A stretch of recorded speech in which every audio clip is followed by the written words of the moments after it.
अस्सलाम वालेकुम वरहमतुल्लाहि वबरकातुहू औज़ु बिल्लाहि मिनश शैतानिर रजीम बिस्मिल्लाहिर रहमानिर रहीम ఖురాన్ మరియు హదీసుల ఆధారంగా ఈ రోజు కొన్ని విషయాలు తెలుసుకునే ముందుగా శాపగ్రస్తుడైనటువంటి సైతాన్ బారి నుంచి ఇబ్లీస్ అనబడే లూసిఫర్ బారి నుంచి సృష్టికర్త అయినటువంటి అల్లాహ్ యొక్క రక్షణని అల్లాహ్ యొక్క సహాయాన్ని రక్షణ వేడుకుంటూ ఉన్నాను ఆమీన్.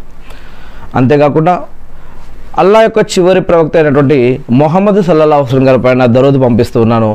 అల్లాహ్ ఇబ్రాహీం అలైహిస్సలాం గారి పైన ఆయన కుటుంబ సభ్యులపైన ఆయన ఉమ్మత పైన శాంతి సౌఖ్యాలు కురిపించిన విధంగా అల్లాహ్ ప్రవక్త ముహమ్మద్ సల్లల్లాహు అలైహి వసల్లం గారి పైన ఆయన కుటుంబ సభ్యులపై కూడా ఆయన ఉమ్మత పైన కూడా శాంతి సౌఖ్యాలు కురిపించి మకామే ముహమ్మద్కు ప్రవక్త గారిని వారసును చేసి అంతిమ దినం రోజు వసలతా స్థానాన్ని ప్రవక్త ముహమ్మద్ సల్లల్లాహు అలైహి వసల్లం గారికి ప్రసాదించండి వల్ల ఆమీన్. అల్లాహ్ మా అందరి యొక్క పాపాలను కూడా క్షమించండి వల్ల మా అందరి యొక్క ప్రార్థనలను స్వీకరించండి వల్ల మీరు ప్రవక్త ముహమ్మద్ సల్లల్లాహు అలైహి వసల్లం గారి ద్వారా ఏదైతే ఖురాన్ మరియు హదీసులు మాకు అందజేశారో జీవన మరియు ఆరాధన పద్ధతులు ఏవైతే మాకు ఇచ్చారో వాటిని మేము తెలుసుకుని నేర్చుకుని అర్థం చేసుకుని గుర్తుపెట్టుకుని వాటి ప్రకారం మేము జీవిస్తూ మిమ్మల్ని ఆరాధిస్తూ తెలియని ఇతర మా సోదరి సహోదరులు కూడా తెలిపే భాగ్యాన్ని మాకు ప్రసాదించండి వల్ల ఆమీన్. అల్లాహ్ మా అందరికీ సైతాన్ నుంచి షిర్క్ నుంచి బిదాత్ నుంచి హరాం నుంచి దజ్జాల్ నుంచి ప్రాణం పోయేటప్పుడు బాధ నుంచి సమాధి శిక్షల నుంచి ప్రళయ దినం రోజు ఉన్నటువంటి ఇబ్బందుల నుంచి నరకయాత్ర నుంచి నరకం నుంచి మమ్మల్ని అందరినీ కూడా రక్షించండి వల్ల మమ్మల్ని మా కుటుంబ సభ్యుల్ని మరియు మీ యొక్క దాసు అందరినీ ఎవరైతే మరణించి ఉన్నారో ఇప్పుడు జీవించి ఉన్నారో ఇక ముందు రాబోతూ ఉన్నారో అటువంటి నీ యొక్క ప్రతి దాసుడి తరపున నేను మిమ్మల్ని ప్రార్థిస్తూ ఉన్నాను వల్ల మా అందరికీ కూడా నరకం నుంచి రక్షించి మా అందరికీ కూడా స్వర్గ భాగ్యాన్ని ప్రసాదించండి వల్ల ఆమీన్. ఇక ఈరోజు అంశం ఖురాన్ మరియు హదీసుల్లో ఇస్లాంలో మనం ఇప్పటివరకు ఖురాన్ను ఎన్నోసార్లు చదివి ఉన్నాం. మరి మనకి మనం ఒకసారి కొన్ని విషయాలు గుర్తు తెచ్చుకోవడానికి ప్రయత్నిద్దాం. మీకు ఎవరికైనా కానీ ఇప్పుడు నేను అడిగే కొన్ని ప్రశ్నలు కనుక తెలిస్తే వాటి ఆన్సర్ మీరు ఇవ్వవచ్చు, లేదంటే ఈ యొక్క ప్రశ్నల తర్వాత వాటి ఆన్సర్ కూడా నేను ఇవ్వడానికి ప్రయత్నిస్తాను. ఇది కేవలం ఒక ముస్లింపై ఇంకొక ముస్లింకి ఉన్నటువంటి బాధ్యత ఏమిటి అంటే ఖురాన్లో అల్లాహ్ చెప్తున్నారు మీలో కొంతమంది ఉండాలి, వారు మంచిని ప్రోత్సహించాలి, చెడుని ఆపాలి, అదేవిధంగా మీలో మిమ్మల్ని అప్పుడప్పుడు మేల్కొలుపుతూ ఉండాలి, మరియు ఎవరికైతే జ్ఞానం తెలియదో ఆ యొక్క జ్ఞానం వారికి తెలియజేస్తూ ఉండాలి, గుర్తు చేస్తూ ఉండాలి. మంచేదో చెడేదో పాపమేదో పుణ్యమేదో హరామేదో హలాలేదో మీరు డిస్కషన్ చేస్తూ ఉండాలి, మాట్లాడుకుంటూ ఉండాలి. అప్పుడే మీరు చెడుని వదిలేసి మంచి వైపు వెళ్ళగలుగుతారు, అప్పుడే నరకం నుంచి రక్షించబడే స్వర్గం వైపు వెళ్ళగలుగుతారని చెప్పడం జరిగింది. మరి ఏదైతేనేమి దేవుని యొక్క దైవం యొక్క ఈ యొక్క పనిలో మరి మీరందరూ కూడా దీన్ని అర్థం చేసుకుంటారని ఆశిస్తూ ఈరోజు మరి ముఖ్యంగా కొన్ని విషయాలు ఇస్లాం అంటే అర్థం ఏమిటి, ఇస్లాం అంటే అర్థం ఏమిటి, ఈ యొక్క సమాధానానికి మనలో ఎంతమందికి సమాధానం తెలుసు, మరియు ఇస్లాం మూల స్తంభాలు ఎన్ని అవి ఏమిటి. మూడవ ప్రశ్న తౌహీద్ అంటే ఏమిటి. నాలుగవ ప్రశ్న తౌహీద్ అనేది ఎన్ని రకాలు. ఐదవ ప్రశ్న తౌహీదే రుబూబియహ్ అంటే ఏమిటి, తౌహీదే ఉలూహియత్ అంటే ఏమిటి, తౌహీదే అస్మా వ సిఫాత్ అంటే ఏమిటి, అల్లాహ్ యొక్క పేర్లను నేర్చుకోవడం వల్ల ఏం పుణ్యం లభిస్తుంది, అల్లాహ్ యొక్క పేర్లు అనుగుణంగా ఆచరించడం అంటే ఏమిటి,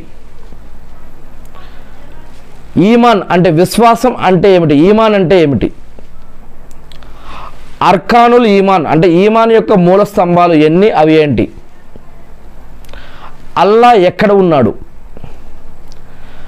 అర్ష్ అనేది ఎక్కడ ఉంది, అల్లాహ్ ఆకాశాలపై ఉన్నాడు అనే ఆధారం ఏంటి, ఇకపోతే అల్లాహ్ అర్ష్పై ఆసీనుడు ఉన్నాడు అనే ఆధారాలు ఏంటి,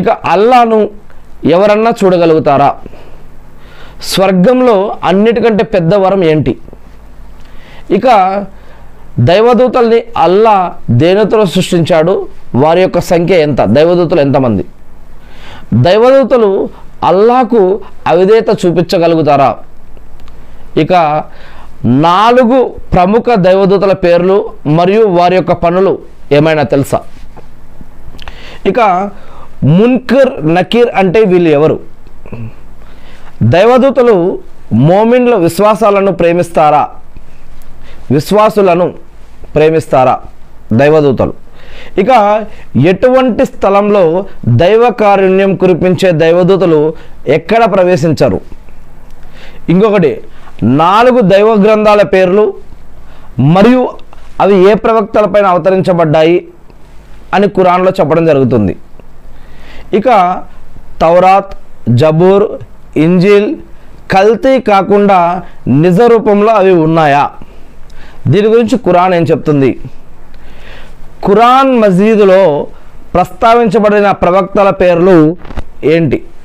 ఖురాన్లో తెలపబడ్డటువంటి ప్రవక్తల పేర్లు ఏంటి? ఇక ఊలుల్ అజ్మ్ అంటే వజ్ర సంకల్పం గల ప్రవక్తల పేర్లు ఏంటి? ఇంకొక విషయం, మొహమ్మద్ సల్లల్లాహు అలైహి వసల్లం గారి గురించి కూడా మనకి ఏం తెలుసు? అన్నిటికంటే మహాపాపం ఏది? షిర్క్ అంటే ఏమిటి? షిర్క్ మరియు వేరే పాపాలలో షిర్క్కి మరియు వేరే పాపాలకి తేడా ఏంటి? షిర్కు చేసే వారి సదాచరణలు వారికి ఉపయోగపడతాయా? ఇక సమాధుల తవాఫ్ ప్రదక్షిణ చేయవచ్చా? ఇక అగోచర జ్ఞానం ఎవరికైనా ఉందా? బిదాత్ అంటే ఏమిటి? దైవ ప్రవక్త మొహమ్మద్ సల్లల్లాహు అలైహి వసల్లం గారికి పినతండ్రులు ఎంతమంది? వారిలో ఎంతమంది ఇస్లాంలోకి వచ్చారు? మొహమ్మద్ సల్లం గారి యొక్క పినతండ్రులు ఎంతమంది? వారిలో ఎంతమంది ఇస్లాంలోకి వచ్చారు?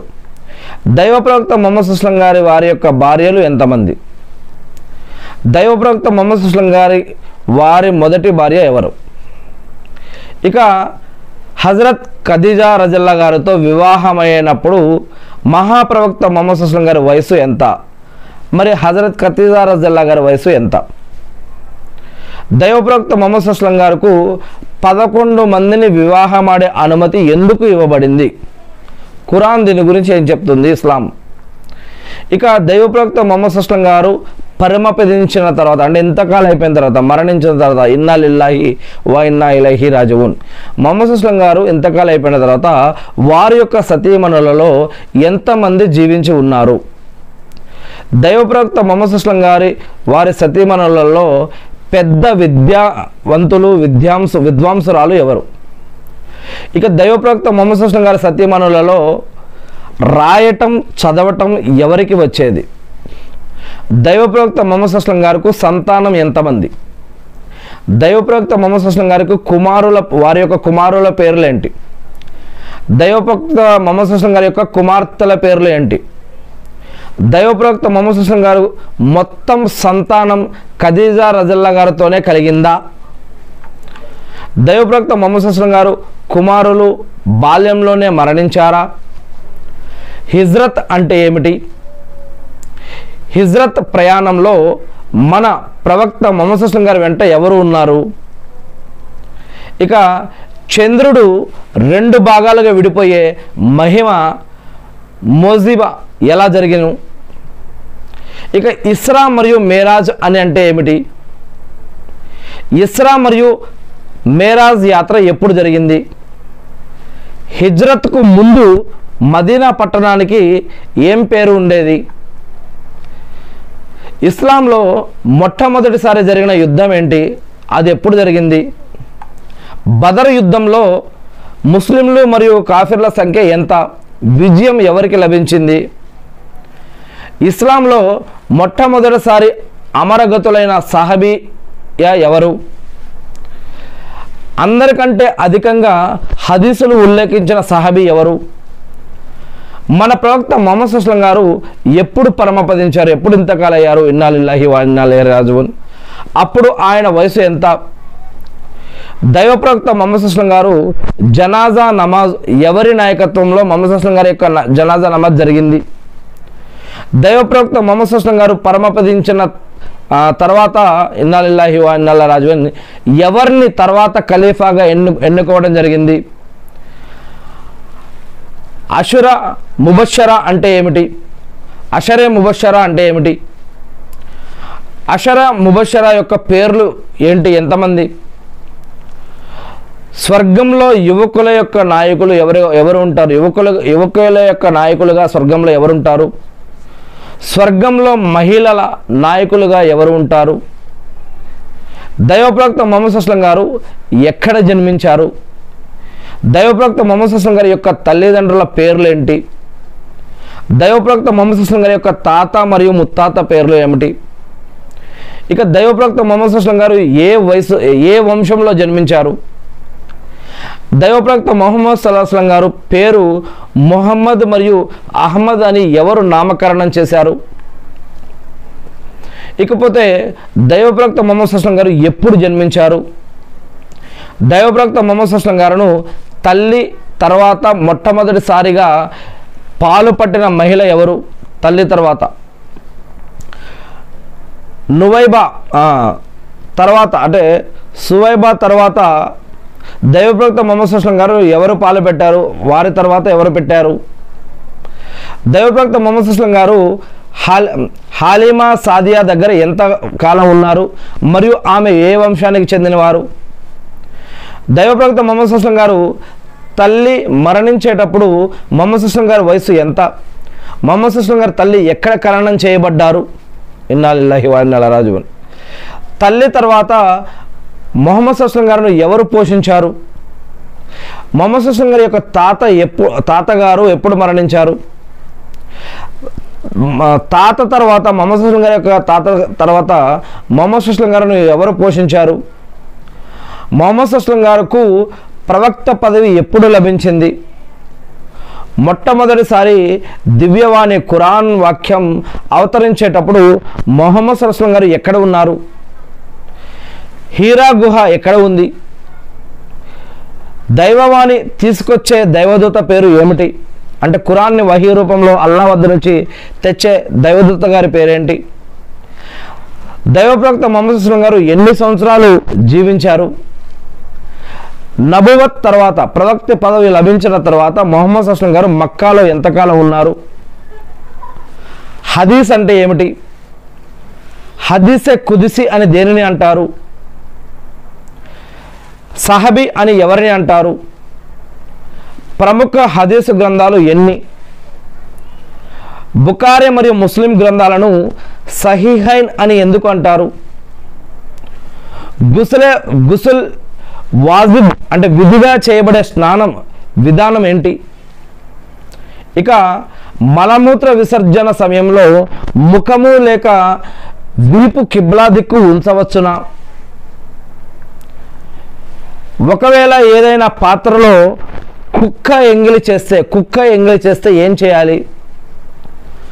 ఫరజ్ నమాజులు ఎన్ని? వాటి పేర్లేంటి?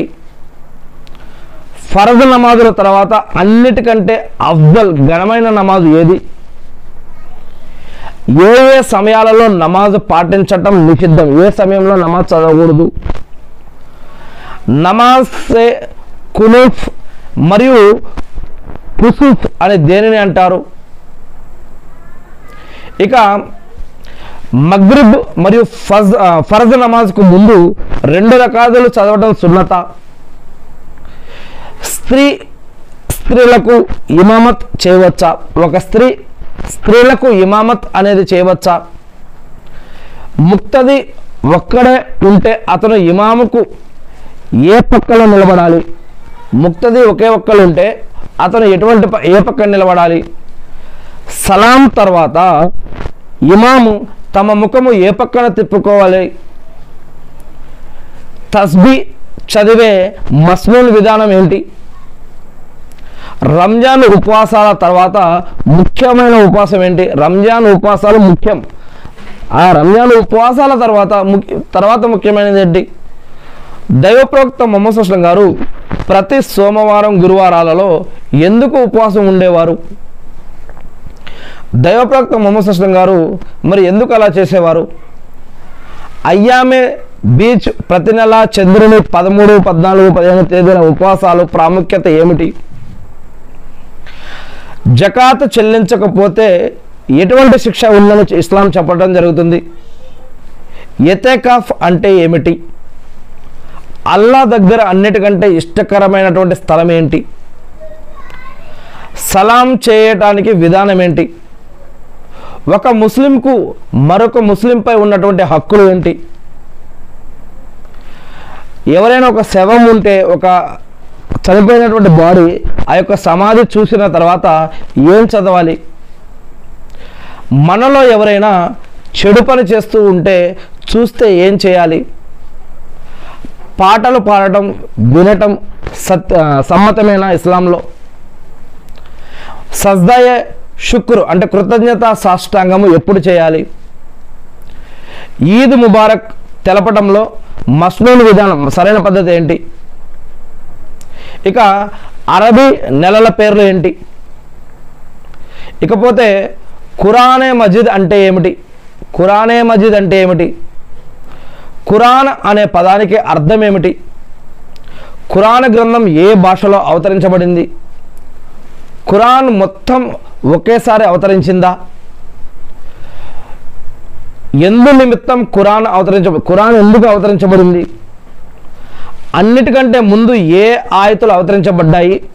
ఎక్కడ అవతరించబడ్డాయి? ఖురాన్లో మొత్తం ఎన్ని సూరాలు ఉన్నాయి? ఖురాన్లో అన్నిటికంటే పెద్ద సూర ఏది, చిన్న సూర ఏది? ఖురాన్ యొక్క సూరాలలో అతి ఎక్కువగా చదవబడే సూర ఏది? సూరతుల్ ఫాతిహాకి ఎన్ని పేర్లు ఉన్నాయి? ఖురాన్లో మొట్టమొదటి సూరాకి ఎన్ని పేర్లు ఉన్నాయి? ఖురాన్లో మొదటి మరియు చివరి సూర ఏది? ముఅవజతైన్ అని ఏ సూరాలను అంటారు? ఖురాన్లో ఎన్ని పారాలు ఉన్నాయి? ఏ నెలలో ఖురాన్ అవతరించడం ప్రారంభమైంది? ఏ రాత్రిలో ఖురాన్ అవతరించబడింది? బిస్మిల్లాహిర్రహ్మానిర్రహీం ఏ సూరా ప్రారంభంలో లేదు?